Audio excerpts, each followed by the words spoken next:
Assalamualaikum warahmatullahi wabarakatuh. Waalaikumsalam warahmatullahi wabarakatuh. Selamat pagi, bagaimana kabarnya semuanya? Baik, Mem. Baik, Mem. Walaupun cuma 2 nggak apa-apa ya. Kita lanjut aja pelajarannya ya.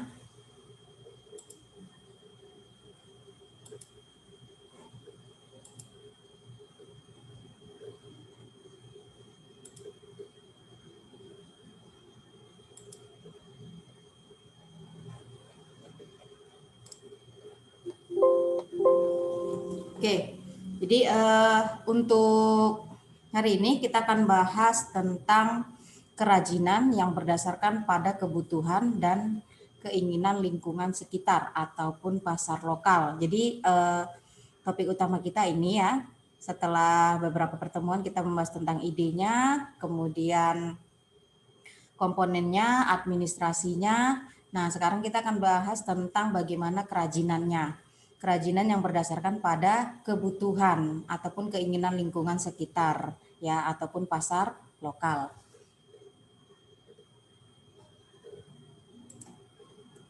Nah, yang pertama dari indikator pembelajaran yang kita harapkan adalah menjelaskan jenis dan karakteristik dari bahan dan alat kerajinan yang berdasarkan pada kebutuhan dan keinginan lingkungan sekitar ataupun pasar lokal.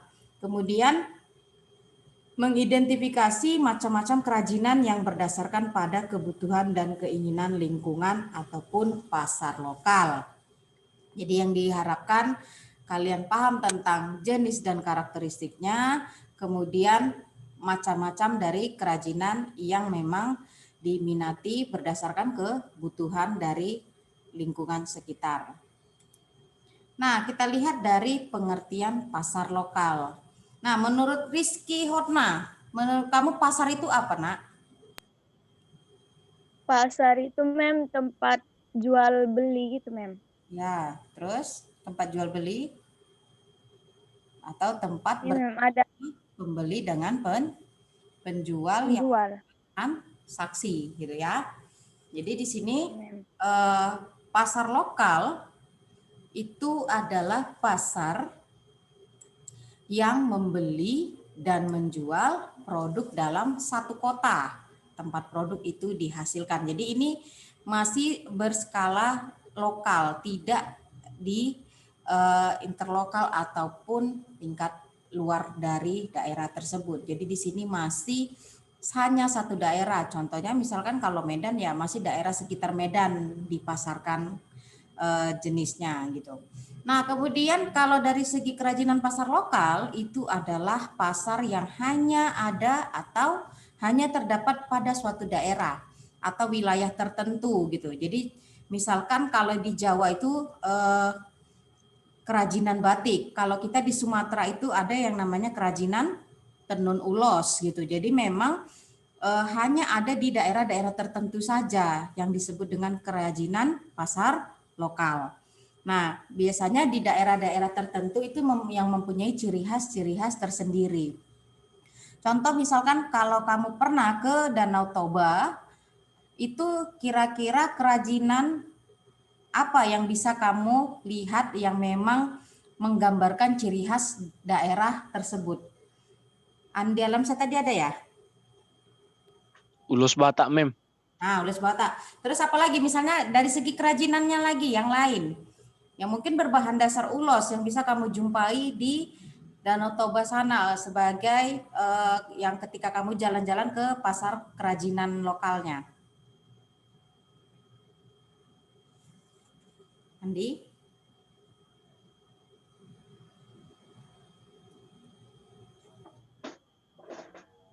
Saya kurang tahu, Mem. Saya cuma tahu ulus, Mem. Belum pernah ke sana? Belum pernah, Mem. Oh ya, belum pernah. Oke, Hotma. Ketika kamu jalan-jalan ke Ya, Mem. Danau Toba, apa yang kira-kira bisa dapat kamu gambarkan sebagai ciri khas dari pasar kerajinan lokal tersebut? Sama kayak yang dibilang, Mem, ada ulus gitu. Terus ada kayak ikat-ikat kepala gitu, Mem. Tapi dia motifnya itu masih kayak ulus-ulusnya gitu, Mem. Kira-kira yang pernah Terus banyak belanjakan apa? Pernah nggak beli souvenir-souvenir yang ada di sana? Mem, gantungan-gantungan kunci gitu, Mem. Nah, Tapi dia gambarnya itu rumah-rumah adat gitu, iya. Mem. Menggambarkan ciri khas karena ciri khas lokal Iya, Mem. daerah tersebut. Apalagi misalkan tas bermotif berbahan dasar dari ulos, ada nggak? Ada, Ada, Mem, Mem. ada. Nah, itu maksud saya. Jadi ketika kita jalan-jalan ke suatu daerah, pasti kita membayangkan ataupun membeli sebuah cenderamata yang akan kita bawa pulang sebagai kenang-kenangan dari daerah tersebut. Itu maksudnya, Nak. Jadi kerajinan pasar lokal ini tujuannya seperti itu. Menggambarkan ciri khas daerah tertentu. Sampai sini bisa dipahami? Bisa, Mem. Bisa, Mem. Oke, kita lihat dari potensi pasarnya. Nah, potensi pasar kalau dilihat dari segi pembeli, maka di sini kita akan lihat dari pendekatan permintaannya. Karena memang dalam pasar itu pasti ada yang namanya pembeli dan penjual. Masih ingat pelajaran ekonomi kelas 10? Permintaan dan penawaran. Iya, Mem. Oke, kira-kira hukum permintaan penawaran apa ya, Nak, Andi?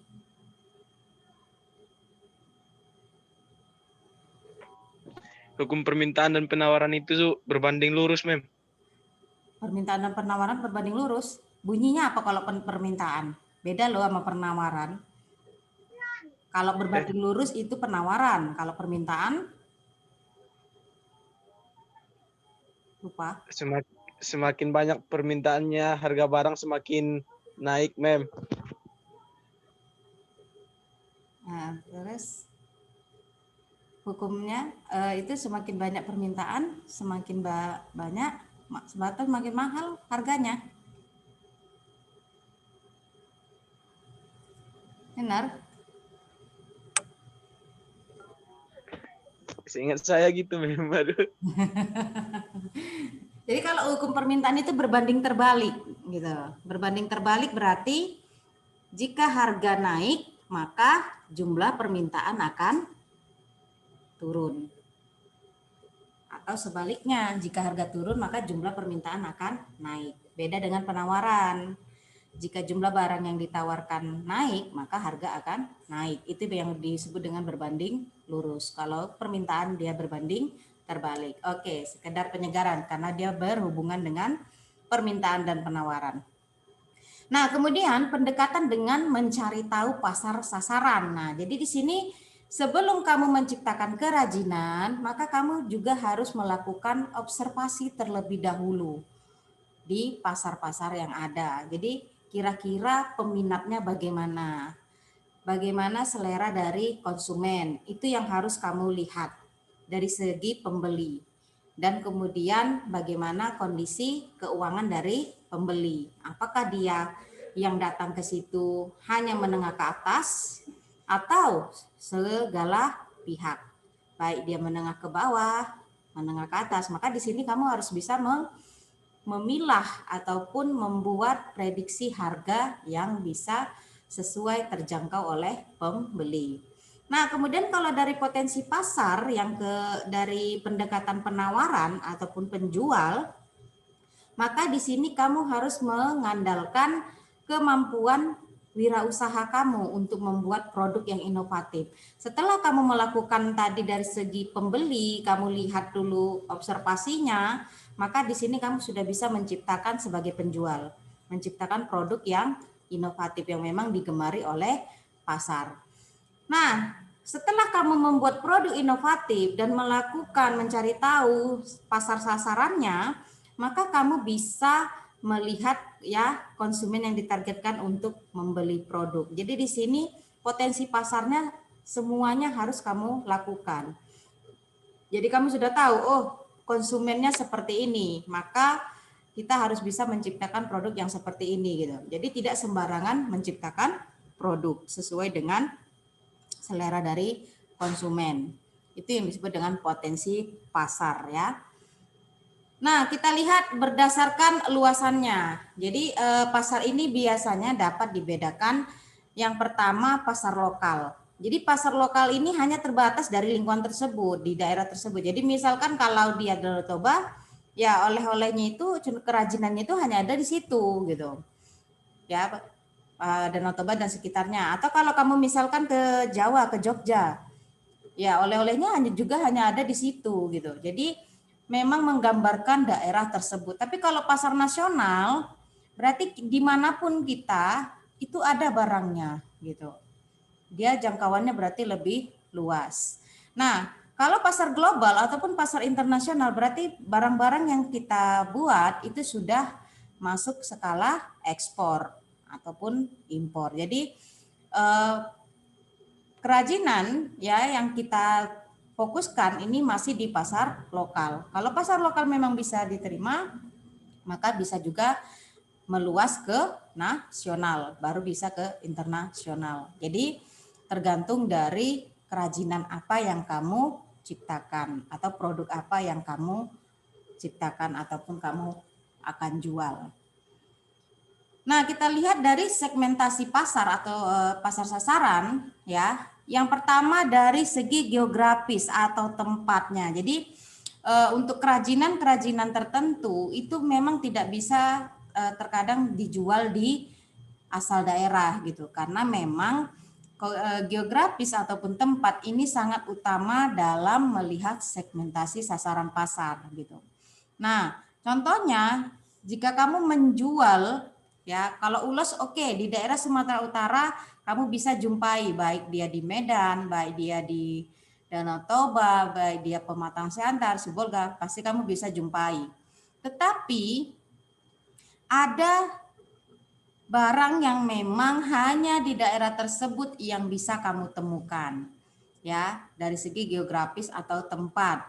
Nah, misalnya apa? Contohnya, kalau misalkan souvenir yang ada di Danau Toba, belum tentu kamu bisa menjumpainya di Medan. Benar enggak? Iya, Mem. Karena apa? Dia hanya menggambarkan dari geografis ataupun tempat tertentu.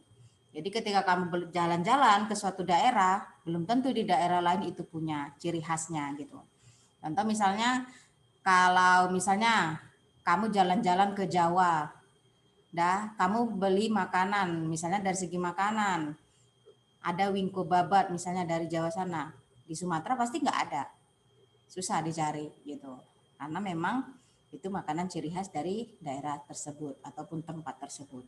Nah, berikutnya ada demografis ya, itu biasanya meliputi dari usia, gender, kemudian bangsa, etnis, pekerjaan, atau tingkat ekonomi.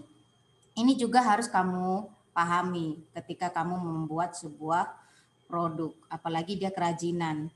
Kira-kira ini semua usia, gender, bangsa, etnis, pekerjaan, dan tingkat ekonomi ini mampu untuk membeli dan memiliki kerajinan yang kamu buat.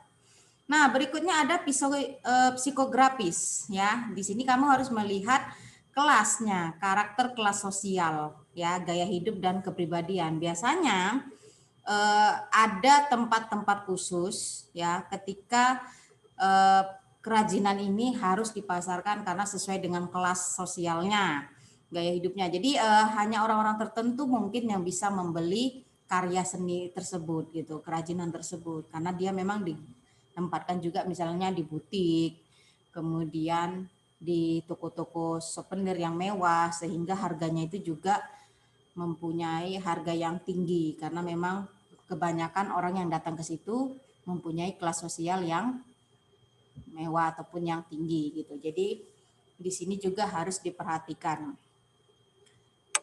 Nah, kita lihat dari karakteristik kewirausahaan ya dan perencanaan usaha kerajinannya.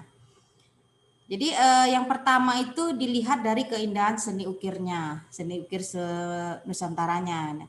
Nah, di sini biasanya ketika kamu melihat sebuah kerajinan yang ada di pasar lokal tersebut, biasanya selalu terinspirasi dari budaya lokal yang ada di daerah tersebut, ya, dengan memberikan ya, hiasan-hiasan sendiri. Contoh, misalkan kalau di daerah Sumatera itu ciri khasnya adalah misalkan ulos atau dengan lambang rumah adatnya, pakaian adatnya, itu pasti didesain sebaik mungkin untuk menciptakan kerajinan yang baru gitu. Jadi di sini pasti terinspirasi dari budaya-budaya lokal gitu. Sama seperti kalau kamu beli gantungan kunci, itu biasanya kalau di Sumatera ini biasanya rumah adatnya, gambar apalagi si gale-galenya gitu, ciri khas dari budaya lokal tersebut. Tapi ketika kamu nanti ke Jawa, misalnya berkunjung ke Candi Borobudur, ya otomatis gantungan kunci tadi menggambarkan tentang Candi Borobudur. Nah, seperti itu dia. Jadi ada keindahan-keindahan tersendiri dari kalau misalnya dia dari seni ukirnya, maka dia akan menggambarkan dari budaya lokal yang ada. Nah, kemudian kita lihat dari teknik dan material produksi kerajinannya. Nah, kalau dari segi teknik dan material produksi kerajinan, maka di sini kalian akan melihat dari segi bentuknya. Apakah dia bentuk gantungan kunci, bentuk kain, bentuk tas, bentuk baju, dan lain sebagainya. Nah, apakah dia dijahit dengan mesin ataupun dengan tangan. Jadi diukir juga dengan komputer, kalau yang sekarang dengan diukir dengan komputer atau dengan pahat asli gitu. Jadi dengan tenaga manusia. Nah, atau dia mungkin juga dengan cara anyam, tenun, ya, ikat celup, setelah diikat baru dicelup seperti motif batik. Itu biasanya ada motif batik yang seperti warna-warni. Setelah diikat, dia diberikan motif dengan cara mengikat, maka dia dicelup ke pewarna, itu nanti hasilnya akan sesuai dengan desain mereka gitu. Jadi tergantung dari model pengikatannya. Ini biasanya pada umumnya dari segi kain ataupun baju. Nah, kita lihat dari pembuatan kerajinan. Jadi pembuatan kerajinan itu yang paling utama adalah kamu harus menentukan idenya. Ya, idenya itu bagaimana? Apa yang mau kamu ciptakan, ya? Kemudian menyempurnakan ide tersebut. Ketika sudah jadi, kira-kira apa kekurangannya? Ketika kita sudah tahu kekurangannya, makalah di sini saatnya kamu menyempurnakan ide kamu tadi. Baru diwujudkan. Kalau memang sudah merasa sempurna dari ide yang sudah kamu ciptakan. Nah, kemudian ada keselamatan kerja usaha kerajinan. Jadi dalam setiap usaha itu juga harus melihat dari segi keselamatan kerjanya. Jadi tidak boleh mengalami, kalau bisa tidak mengalami kecelakaan. Jadi di sini peraturan-peraturan dalam keselamatan kerja itu juga ada diatur oleh Departemen Ketenagakerjaan.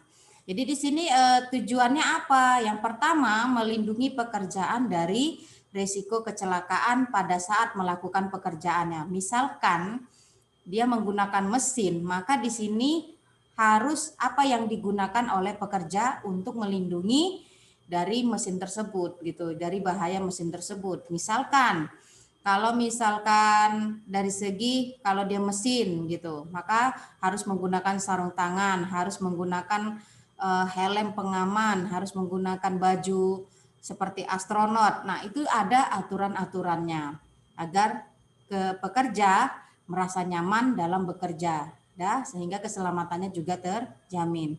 Nah, kemudian menjamin keselamatan orang-orang yang berada di sekitar tempat kerja. Ini juga perlu. Ya, misalkan menggunakan gunting, pisau, maka itu juga ada aturannya. Bagaimana cara menggunakan pisau, menggunakan gunting, cara membawanya, itu juga harus diperhatikan. Jadi cara membawa gunting bagaimana agar ketika dia menabrak orang tidak sampai kecucuk atau tidak sampai tertusuk gitu. Jadi ada cara-cara memegang senjata ataupun peralatan yang bersifat tajam. Nah, kemudian menjaga sumber produksi terpelihara dan dipergunakan secara aman dan berdaya guna. Jadi di sini harus juga melihat bagaimana sumber produksi yang kita gunakan itu seperti kalau limbahnya, apakah limbahnya itu tidak mengancam lingkungan, nah, maka itu bisa diberdayagunakan gitu. Jadi segala sesuatunya itu harus dipikirkan. Mungkin misalkan karena kita mengambilnya dari limbah gitu ya. Contoh, kalau misalkan kita ambil dari limbah, maka limbah itu harus dibagaimanakan terlebih dahulu agar bisa digunakan dengan aman dan berdaya guna. Nah, kemudian kita lihat dari keselamatan kerja bagi si pengrajinnya. Memastikan kebersihan ruangan, penerangan yang cukup, serta ventilasi udara yang memadai. Jadi dalam membuat sebuah usaha ini juga perlu diperhatikan. Baik dia kebersihannya, kemudian penerangannya juga harus cukup. Tidak boleh lampunya itu sinarnya terbatas sehingga menghalangi pekerja untuk membuat pekerjaan lebih baik gitu. Karena kalau udah penerangan tidak cukup itu bisa bermasalah. Kemudian harus punya ventilasi udara. Jadi tidak boleh bekerja di ruangan tertutup yang hampa udara. Nah, kemudian menggunakan pakaian kerja yang melindungi seluruh tubuh. Nah, ini biasanya guna untuk keselamatan dalam bekerja, biasanya menggunakan pakaian-pakaian tertentu untuk melindungi pekerja. Kemudian menggunakan atribut penunjang seperti sepatu, sarung tangan, masker, dan kacamata. Ini jika dia menghadapi yang namanya mesin, ya, kemudian benda tajam dan lain sebagainya, atau bisa juga dengan menghindari debu dari kerajinan yang akan kita buat. Kemudian hindari bergurau saat bekerja. Makanya di dalam bekerja itu dilarang untuk berbicara agar menghindari kecelakaan kerja. Itu sebenarnya tujuannya. Makanya kalaupun bercanda-bercanda ya terbatas, tidak boleh berlebihan agar tidak terjadi kecelakaan dalam bekerja. Kemudian merapikan kembali peralatan kerja setelah dipakai pada tempatnya. Jadi siap kerja harus benar-benar diperhatikan, dikembalikan pada tempatnya. Seperti yang kalau kita di CTF itu tetap saya terapkan, ketika kalian minjem barang, maka setelah itu kalian harus kembalikan. Itu gunanya adalah untuk menjaga peralatan kerjanya tidak hilang dan tetap bisa terpakai di hari-hari berikutnya. Nah, kita lihat dari pengemasan produk kerajinannya. Jadi kalau pengemasan ini kan bertujuan untuk mengawetkan, melindungi, menjaga, kemudian menyiapkan produknya agar tidak rusak gitu. Sehingga di sini kalau kita mendistribusikannya ke konsumen bisa tetap cantik, tetap efektif, efisien, murah, dan mudah untuk dibawa sesuai dengan produk yang dibuat. Kemudian kemasan kerajinan itu juga harus dibuat semenarik mungkin, baik dari segi warna, kemudian dari segi pengepakan, dari segi gambar itu juga harus diperhatikan. Nah, kemudian bahan yang digunakan juga harus bahan yang aman gitu ya, sesuai dengan ketentuan bahan kemasan. Jadi di sini misalkan kalau bahan seperti kardus, mika karton dan kaca gitu, itu juga harus benar-benar aman dan tidak berbahaya jika kena sesuatu gitu. Jadi memang untuk kemasan ini harus benar-benar diperhatikan dan disesuaikan dengan produk yang diberikan. Oke, itu saja untuk hari ini. Kira-kira ada yang ingin ditanyakan, Nak?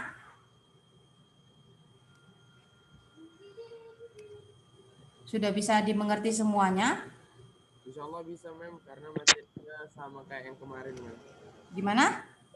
Insya Allah bisa dimengerti, soalnya materinya masih mengulang yang kemarin, Mem. Ya, karena ini memperdalam dari yang kelas 10, 11 hingga yang kelas, hanya bedanya kalau ini adalah untuk cara pemasarannya sesuai dengan selera pasar lokal atau kebutuhan dari masyarakat setempat, ya.